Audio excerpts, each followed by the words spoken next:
할렐루야. 11월 9일 목요일 아침입니다. 어제로 입동이 시작되었습니다. 바라기는 겨울의 시간 속에서도 여전히 하나님의 꿈을 꾸는 저와 여러분 그리고 푸른나무 교회가 될 수 있기를 소망해 봅니다. 오늘도 우리 함께 찬양하며 아침의 문을 열어가도록 하겠습니다.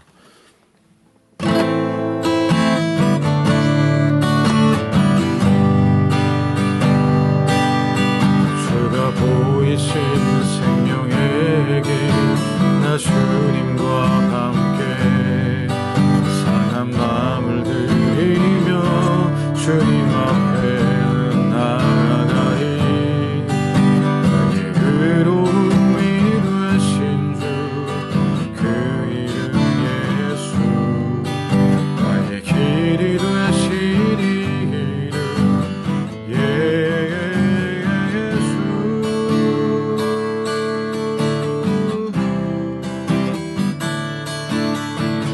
길 오직 그가 가시나니 나를 단련하신 후에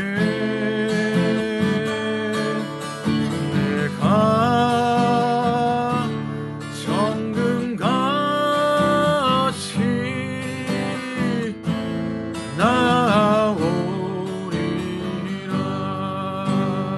나의 의로움이 되신 주 그 이름 예수 나의 길이 되신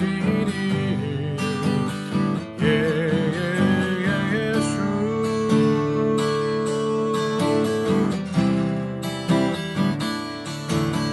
나의 길 오직 그가 아시나니 나를 단련하신 후에 내가 정금같이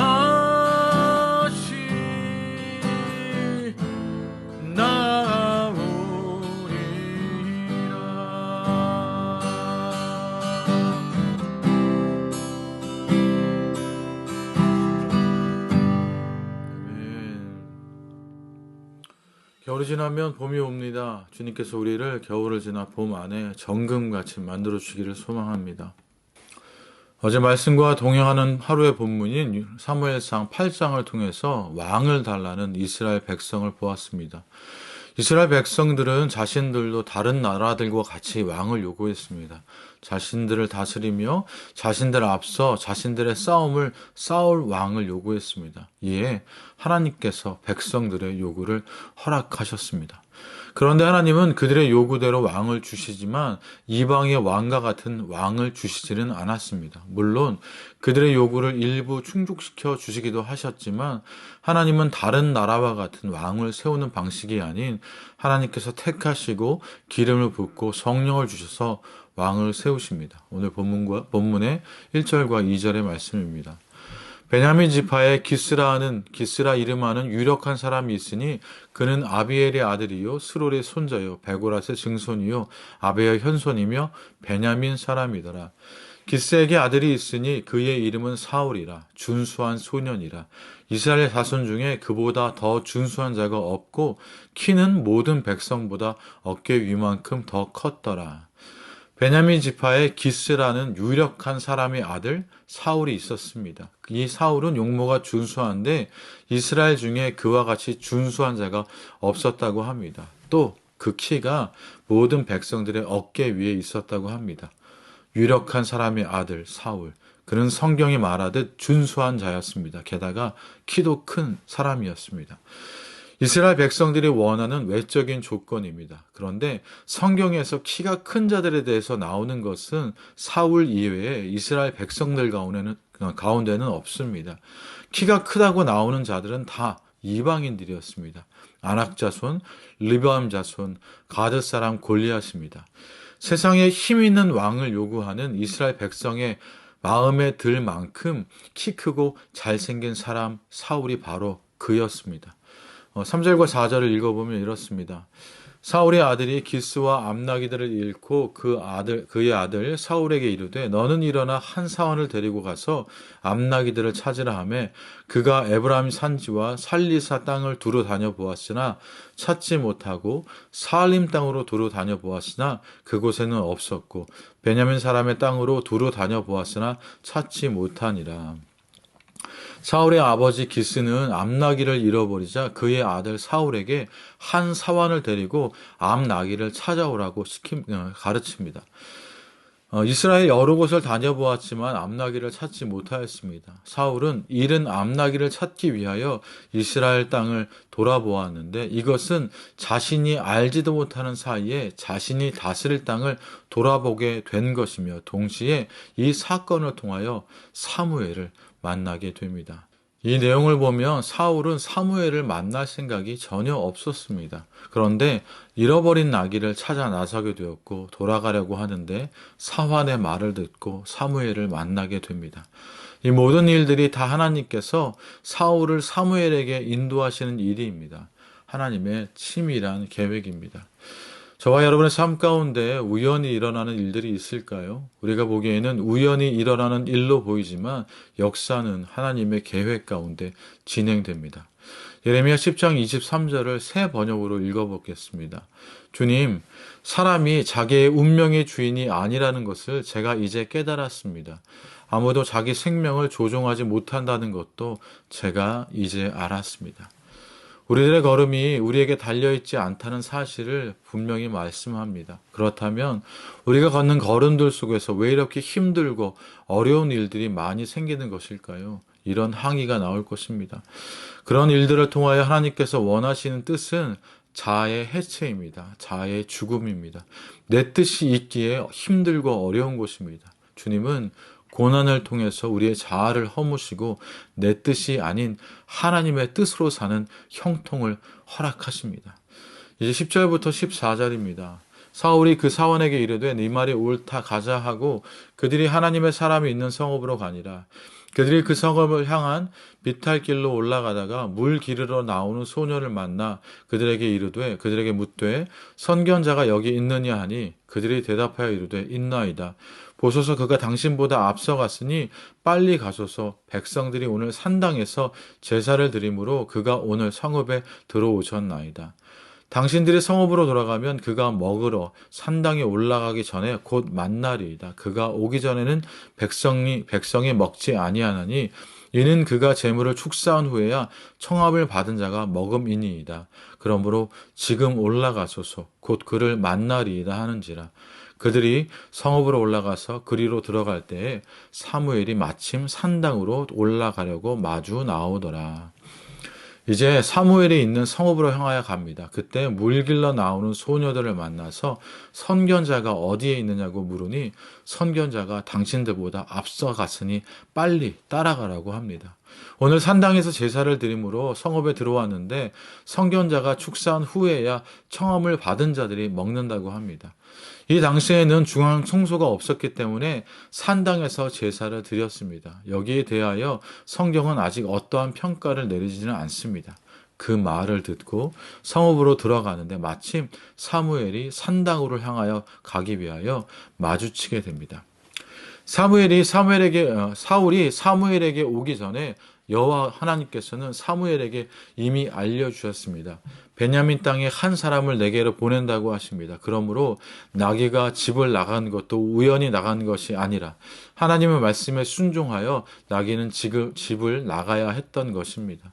그래서 이곳까지 인도되어 온 것입니다. 하나님께서 데리고 온 그 사울에게 기름을 부어 내 백성의 지도자로 삼으라고 합니다. 기름을 붓는다는 말은 히브리어로 메시아이며 헬라어로는 그리스도입니다. 그리하여 그 손으로 블레셋 사람들의 손에서 구원하리라고 합니다. 아직 왕이라기보다는 사사의 모습으로 드러납니다. 이 말씀을 듣고 있었는데 사울을 보는 순간 이 사람이라고 하십니다. 이제 18절부터 21절의 말씀입니다. 사울이 성문 앞 사무엘에게 나아가 이르되 선견자의 집이 어디인지 청하건대 내게 가르치소서 하니 사무엘이 사울에게 대답하여 이르되 내가 선견자이니라. 너는 앞서 산당으로 올라가라. 너희가 오늘 나와 함께 먹을 것이요 아침에는 내가 너를 보내되 내 마음에 있는 것을 다 내게 말하리라. 사흘 전에 이른 내 암나기들을 염려하지 말라 찾았느니라. 온 이스라엘이 사모하는 자가 누구냐? 너와 내 아버지의 온 집이 아니냐 하는지라.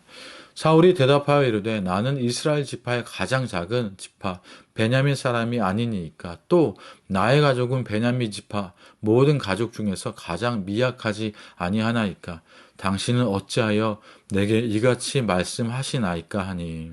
사울이 사무엘에게 선견자의 집을 물어봅니다. 사울이 내가 그라고 하면서 내 앞서 산당으로 올라가라고 합니다. 그리고 오늘 나와 함께 먹고 내일 아침에 너를 보내면서 내 마음에 있는 것을 다 내게 말할 것이라고 합니다. 그런데 사무엘은 이미 사울에게 내 암나기를 찾았으니 그것으로 염려하지 말라고 합니다. 그러면서 온 이스라엘에 사모하는 자가 누구냐고 하면서 너와 너의 아비 집이다 라고 말해줍니다. 나귀를 찾아 나섰다가 이스라엘을 찾는 자가 되었습니다. 사무엘은 산당의 상석에 앉히고 제일 좋은 고기를 줍니다. 사무엘이 백성들을 청할 때에 이것을 준비하여 두고 이때를 기다리게 하였다고 합니다. 지도자로 세우는 모습입니다. 그러나 아직 전 백성에게 공식적인 취임은 하지 않았습니다. 그리고 그날 밤에 산당에서 사무엘과 사울이 함께 지내며 이야기를 나눕니다. 그들이 일찍 일어나 갈 때에 사원을 앞서 보낸 후에 사무엘이 사울에게 하나님의 말씀을 들려주면서 기름병을 가져다가 사울에게 붓고 입맞추며 여호와께서 내게 기름을 부으시고 이스라엘의 지도자로 세웠다고 말합니다. 우리가 함께 나눈 이야기를 통해 사울이 이스라엘의 초대 왕으로 선출된 것은 바로 하나님의 섭리와 선택의 결과임을 보았습니다. 그것도 매 순간순간 하나님께서 사울 인생의 주인이 되어주시고 그의 인생 스토리를 한치의 오차도 없이 인도해 주시는 결과를 보았습니다. 그런데 우리가 이 아침에 생각해 보아야 할 것은 이러한 하나님의 섭리와 손길은 단지 사울에게만 허락된 특별한 사랑은 아니라는 것입니다. 오늘을 살고 있는 저와 여러분에게도 동일하게 임하고 있는 하나님의 은혜입니다. 사랑하는 푸른나무교회 성도 여러분, 인간의 관점에서 보면 자신의 재산을 잃거나 건강을 해치는 일은 불행한 일입니다. 자신의 계획과는 다른 길로 인도하심을 받거나 감당하기 어려운 제한을 받게 되면 불안하고 힘에 부치는 것이 우리가 모두 겪는 일들입니다. 하지만 중요한 것은 그 가운데서도 하나님의 놀라운 인도하심이 섭리가 계획이 있음을 기억하고 주님의 뜻을 하나님의 뜻을 구하는 것입니다. 현실을 외면하거나 회피하는 것이 아니라 그 안에 이 순간에도 살아 역사하시는 하나님과 대면하며 그분의 계획을 살피는 것이 중요합니다. 그러기에 우리가 해야 할 일은 우리의 삶을 인도해 주시는 하나님께 감사하고 그분의 섭리 가운데 온전히 우리 자신을 맡기는 것입니다. 그리고 그분을 더욱 사랑하고 그분의 뜻대로 부르심을 입은 자답게 사는 것입니다. 때론 우리의 잘못된 생각과 판단이 우리의 삶 가운데 행해 있을지라도 마지막으로는 우리의 삶을 통해 하나님의 뜻이 이루어지기를 간구하는 것입니다. 이 사실을 깨달았던 사도 바울은 로마서 8장 28절을 통해 우리에게 이렇게 말합니다. 우리가 알거니와 하나님을 사랑하는 자, 곧 그의 뜻대로 부르심을 입은 자들에게는 모든 것이 합력하여 선을 이루느니라. 아멘. 지금 우리 함께 그 말씀을 기억하며 기도합시다. 하나님의 사랑하는 자, 곧 그의 뜻대로 부르심을 입은 자들에게는 모든 것이 하나님의 모든 계획이 모든 섭리가 합력하여 선을 이루느니라. 우리가 하나님을 사랑하는 자가 될 수 있기를 원합니다. 또한 그의 뜻대로 부르심을 입은 자들이 되길 원합니다. 그리하여 우리의 삶 가운데 하나님과 동행하는 형통의 삶이 있기를 위하여 이 시간 함께 기도하며 나아갑시다. 또한 우리의 다음 세대와 또 우리 청년 세대들이 하나님과 합력하여 선을 이루며 아름다움들을 만들어가는 세대가 될 수 있게 해달라고 함께 기도해 주시기를 부탁드립니다. 우리 그렇게 함께 기도하며 나아갑시다.